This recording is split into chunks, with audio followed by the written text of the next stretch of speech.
Barrachd Educational Solutions give further and higher education establishments unrivaled analysis, reporting, and monitoring capabilities to help understand the issues contributing to student attrition. In this demonstration, you will see how analytics can uncover patterns and trends of absence, and how by combining this information with demographic and personal data, you can identify those students at highest risk of dropping out. Student retention is a priority concern.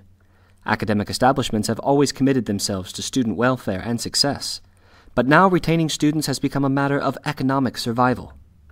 In higher education, the typical cost of a lost student is £8,000. The estimated average attrition rate is 8%. This amounts to a massive loss of £640,000 for every 1,000 students enrolled in university. By identifying individual students, intervention can take place at a much earlier stage with staff taking positive action before it's too late. Students can be prevented from just drifting away. Here is a typical student attrition dashboard. This screen is completely customizable. In this demonstration, we are using student enrollment data from the previous 2 years imported into a traditional BI analysis environment. This allows us to slice and dice our way through the data. Here we can see a graphical representation of our reports, predefined alerts we have set, and quick links to the reports we use most often. In the Alerts section, you can see notifications and warnings that are generated automatically by the system. These alerts highlight that a specific set of conditions have occurred. Here we can see the absence dropout rate for a particular course has exceeded 12%. Setting alerts is straightforward. Set a new rule. Change the dropout percentage limit to 14%. Check the boxes to send the report by email, to publish the alert as a news item, send notification of this alert to individual email addresses. You can even ensure this report is received and read by setting an acknowledgement and time limit.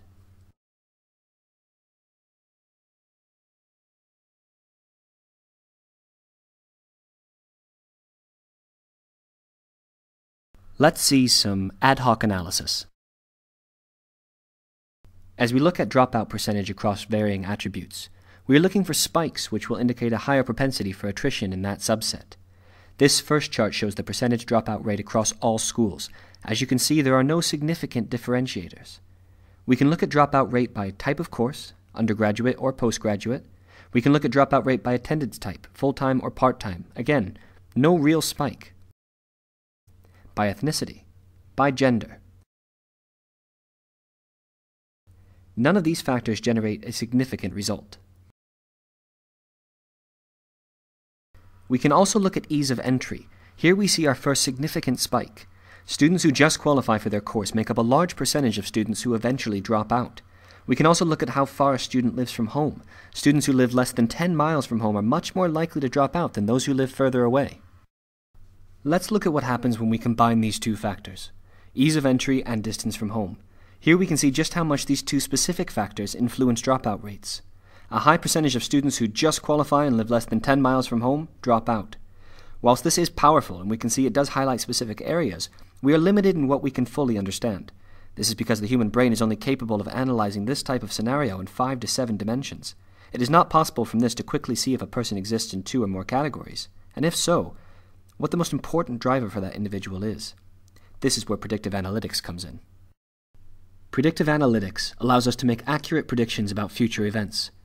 By uncovering patterns found in historical data, we can create a model to duplicate these factors. We can then apply this model to current data and, in this case, predict individual students who are at highest risk of dropping out. Here's how. We take the same data that was used earlier and push this into the SPSS software. Using a shade analysis, chi-square automatic interaction detector, the students dropping out are placed in the decision tree hierarchy based on every supplied category. This could be dozens of different pieces of information. The model becomes more accurate the more categories that are added. This is becoming ever more complicated. The number of data sources is ever growing, and we are now moving beyond student record systems to include information from sources such as Twitter, Facebook, Moodle, and other discussion boards. This allows us to measure sentiment. If students are complaining about specific courses, lecturers, or even rooms and facilities, these can be added as an attribute and measured alongside the other items.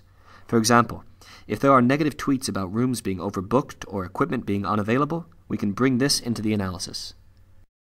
We can see straight away that overall attendance is the most important driver. After this, in order of importance, we can see the other key drivers: ease of entry, distance from home, number of clubs joined, gender, etc. Here we can see an overview of the decision tree which highlights the complexity of the relationships hidden in the dataset. We can see that for students whose attendance is lower than average, the key drivers are ease of entry into the course, followed by the distance they are traveling. Note that the next important driver changes for those with more than 10 miles to travel, whilst for those with less than 10 miles to travel, it is purely down to distance. The point here is, every student is affected by a different set of circumstances. Each combination has to be analyzed. Based on this in-depth analysis, we can create a model enabling us to make a prediction on the likelihood of each student dropping out. This prediction is based on the unique combination of circumstances of each student.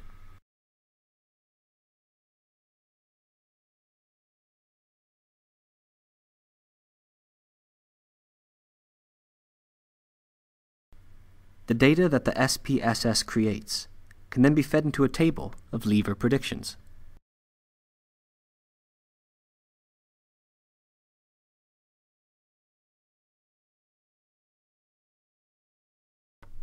We can see in the table student ID, student name, age, ethnicity, entry ease, clubs joined, school, course, distance from home, etc.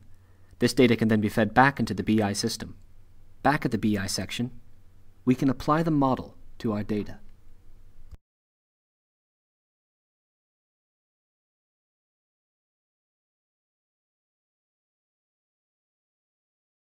We can see that we have access to all student data, all course data, and lever prediction data.